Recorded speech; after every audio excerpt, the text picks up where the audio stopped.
Hello again. Going to take another look at this Intel NUC today, which was a gaming machine. As you saw in my previous video, link up there. It's complete nonsense. It never really was. Even at 720p, it was console performance at best. So, is this completely useless? Is it worth picking one up? Well, not really. They cost too much at the moment. You're better off buying a gaming laptop from the same era and you get better performance. But if you have got one and you want to use it for something, or you manage to pick one up cheap, let's see what can actually run on this well.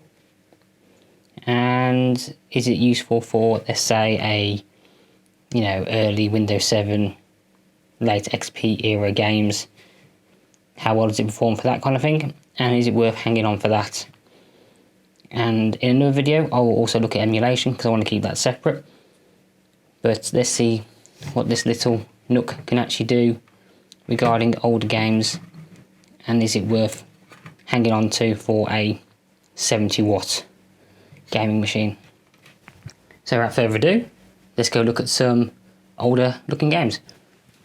Before we get started, this machine cannot run Windows 11 before you think otherwise. It lacks a TPM module entirely, and the CPU isn't officially supported, though you can get that working on some machines if you tweak a few things.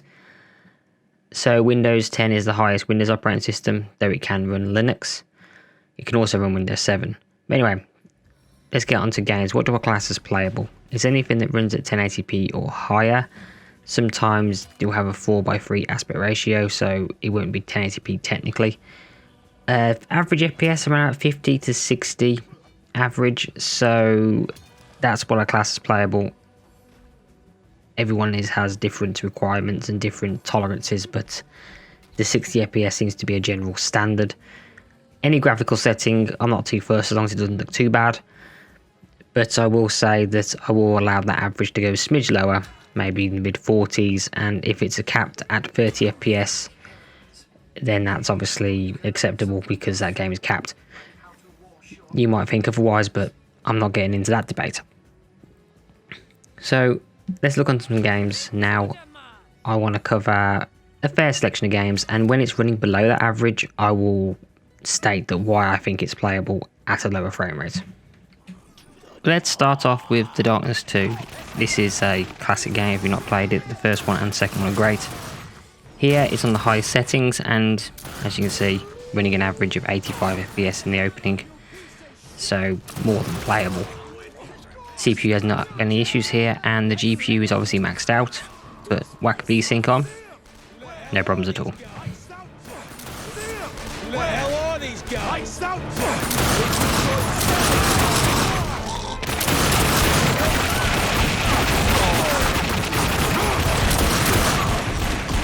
Motherfucker! Hold on, Jackie. Pick up the stairs. Here we have Tales of Zestiria. I think that's how it's pronounced. The GPU isn't maxed out here, but this game is 30 FPS capped officially. There are fan patches out there that can unlock it to 60 FPS, but as you can see, it's running at about 80% GPU already, so the likelihood of running this at 60 FPS is slim to none. But you can run it at its desired frame rate at 1080p with, I believe it's everything's maxed out. So something like a Tales game should be fine on this machine.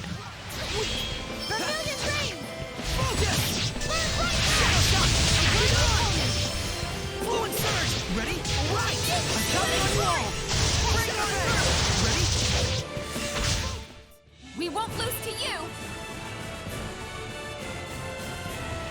Here we have Painkiller Overdose, an amazing game from an amazing series. If you've not played any of the Painkiller games, worth picking them up. They never cost a lot, so there's no reason not to. Here you can see it's running at an easy 100 FPS, no problems whatsoever. So even on an old machine like this, running onboard graphics, something like Painkiller will run absolutely perfectly. And if you're for some classic FPS action, well, why not?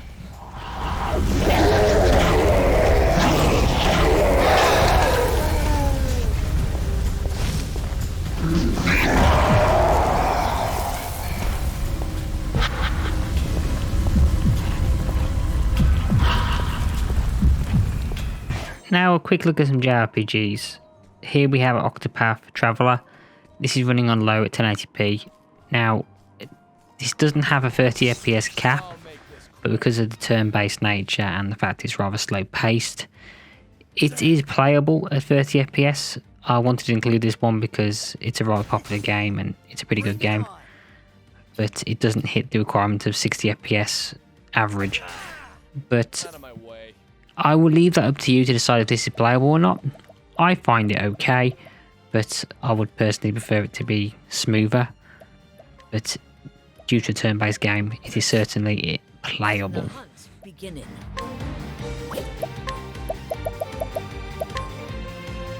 A torrent of arrows!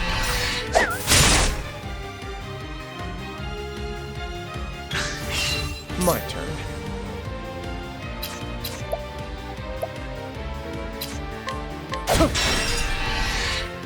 Damn! Sticking with JRPGs, here we have I Am Setsuna. This does run at a solid 60 FPS on this machine.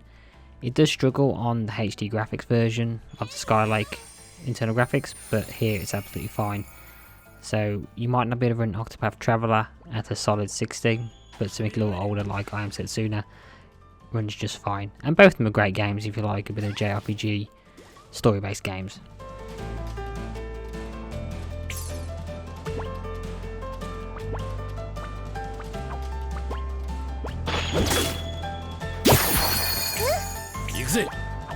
Sticking with role-playing games, here is Divinity Original Sin. This is the Enhanced Edition, running on low.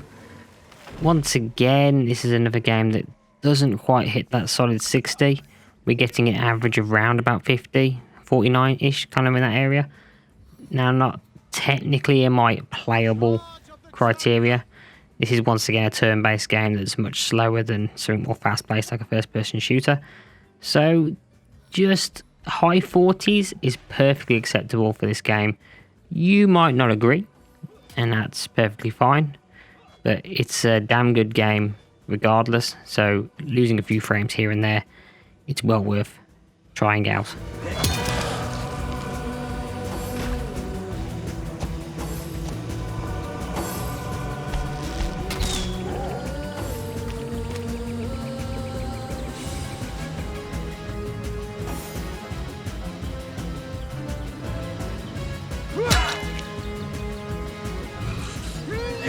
Thank heavens.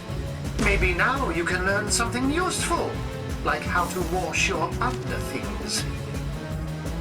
Sticking with Western RPGs, here's an absolute other classic, Elder Scrolls 4 Oblivion.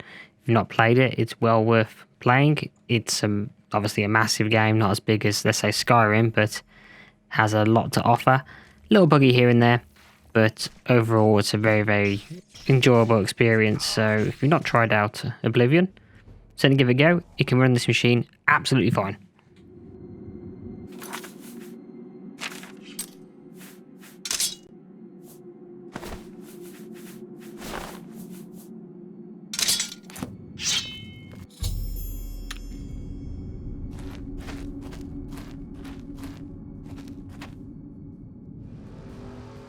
Let's move on to something that's a little bit quicker.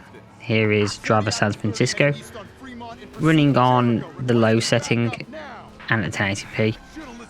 As you can see here, it's getting high 50s, around about the 60 FPS mark, depending on what's going on.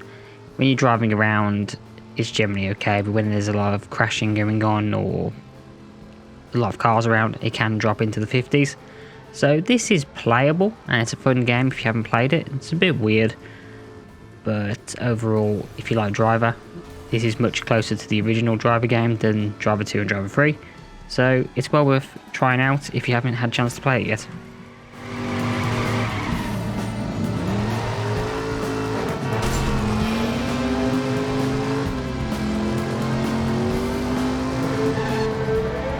Hey, shrug it off, John. Keep him in sight, Tanner. Yeah, that was the plan.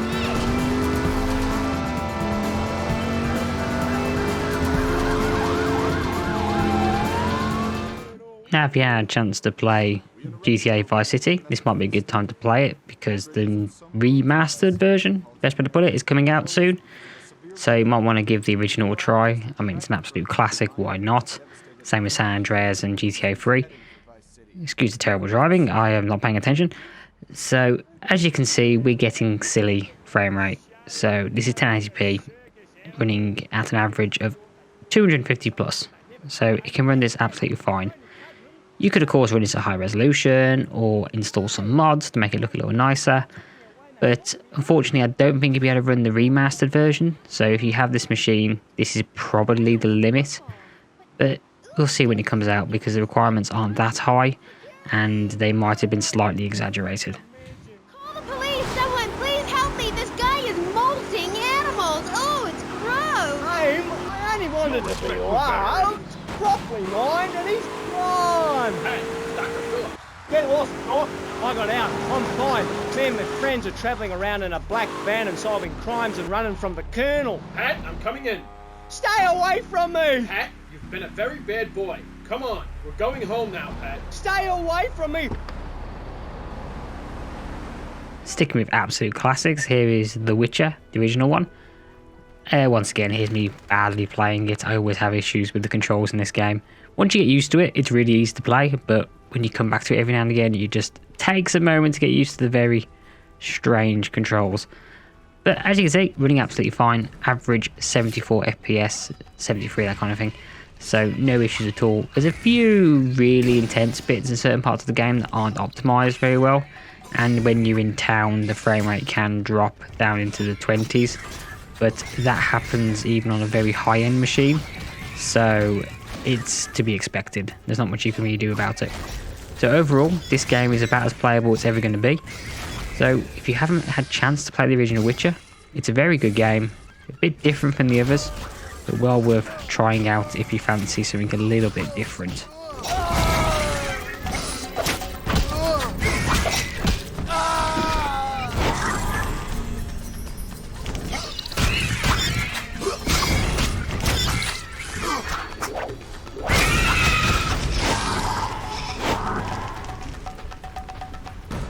Now here is again, it was an instant classic when it came out. Here is Dawn of War 2.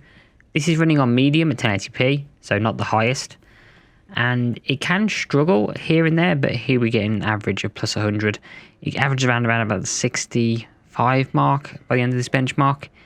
And that's pretty typical for this game. Even on high-end machines, this benchmark, it can drop down to very low figures. It's just not very well optimized in certain situations. But overall, it's a perfectly playable experience for the single player campaign. It doesn't get this intense that often, so you shouldn't have any issues really. So if you never played Dawn of War 2, certainly worth giving it a go.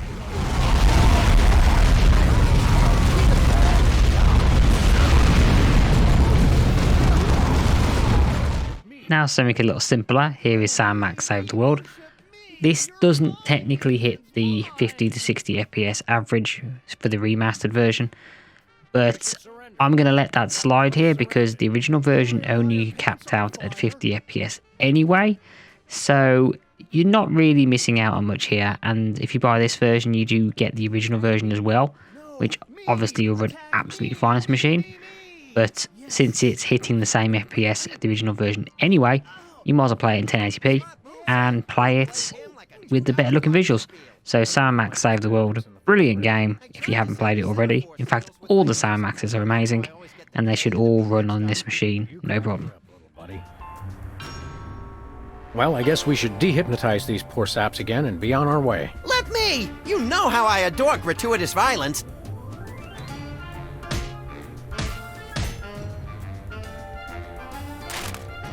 Well, that's that, Max.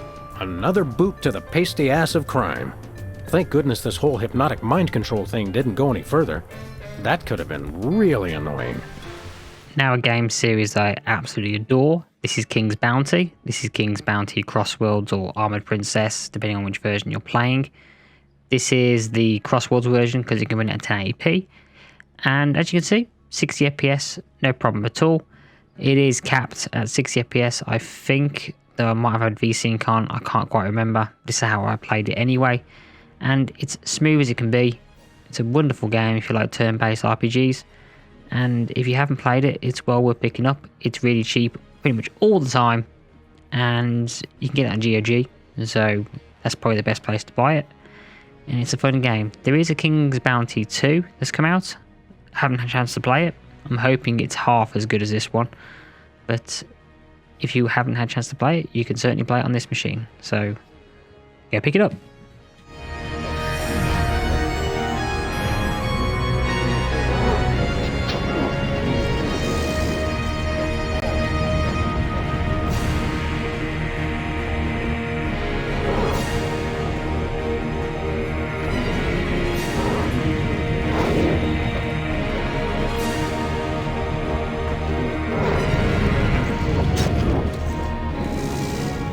Now here's Doom 3. Maybe not everyone's favourite Doom, but it's still a pretty good game.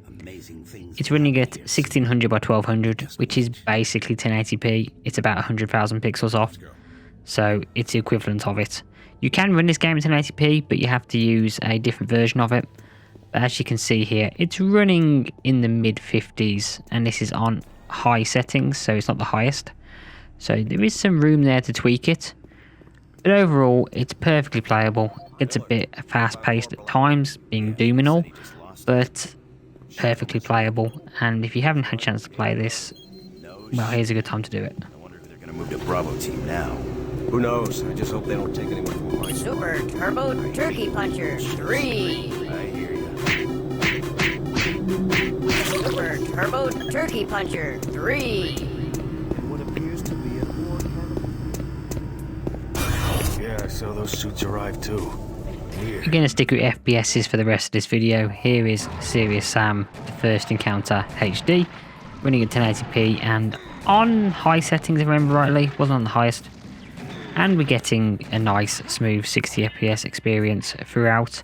There's a few little dips into the very high 50s, but overall perfectly playable for a game like this. It's fast paced, it's fun, and you're getting a decent frame rate, so what more would you want from a absolutely brilliant FPS?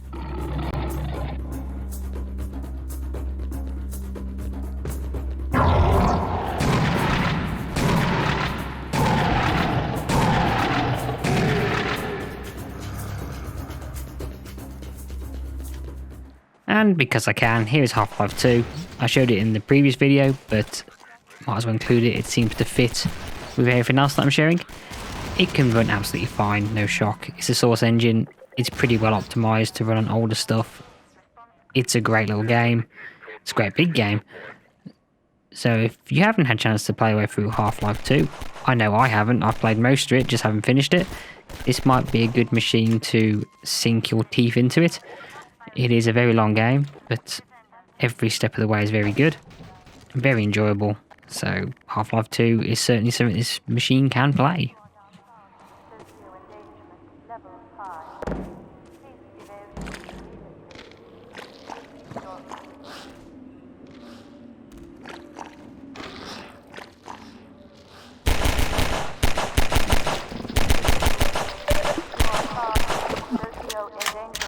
Level 1. Protection Unit, Prosecution Code. Duty, Sword, Midnight.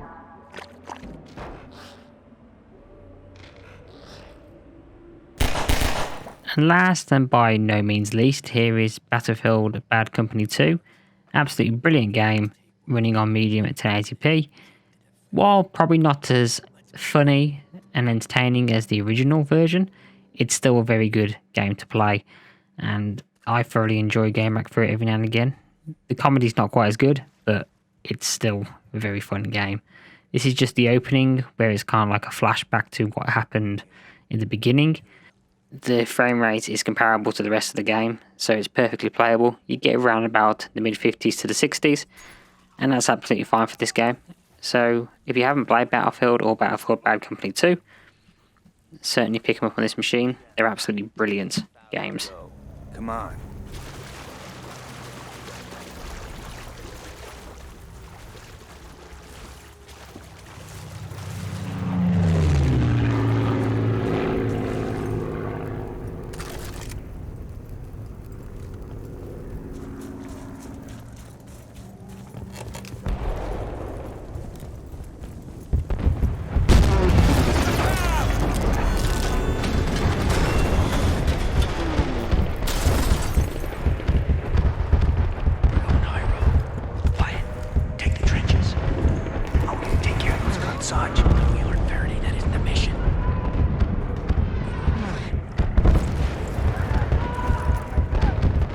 that pretty much concludes what I want to show here. As you can see, it can't run the most modern games, but I'd already covered that in a previous video. But it can still play some older games. We're talking end of XP era and start of the Windows 7 era of games. And you might be able to push a little further up with some more modern, lower graphical games. So this machine is certainly not out of the running in terms of what it can play. If you're like me and have a massive backlog of games, this is not a bad way to play them. If you don't mind running them on a lower power machine, I mean, it saves a lot of electricity. The only problem with the machine is that fan is absolutely terrible. It can get rather loud. You can turn a few settings, like turn the fan down a bit, and you can underclock it a smidge to keep the temperatures down. But overall, you don't really want to be doing that because the performance isn't great to begin with.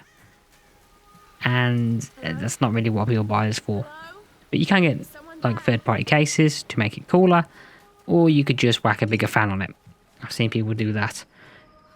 So overall, it's a great little machine. Not worth picking one up at the current prices, but if you can pick one up cheap, or you have one lying around, it's certainly not a bad idea to have a nice little retro gaming machine lying around. You know, you can just shove it under the TV, have some controller-based games on it, and it's good to go all times. Of course, you can't run Windows 11 on it, so you probably want to whack Windows 7 or Windows 10, and it can just be a pretty much set up and forget box. So you just, when you fancy playing a game, turn it on, game's already there. You don't have to worry about updating it, just don't connect to the internet, and away you go. So that's all I wanted to say today. So once again, thank you for watching, and like, subscribe, comment below, all that stuff, and I will see you in the next one. So until then, goodbye.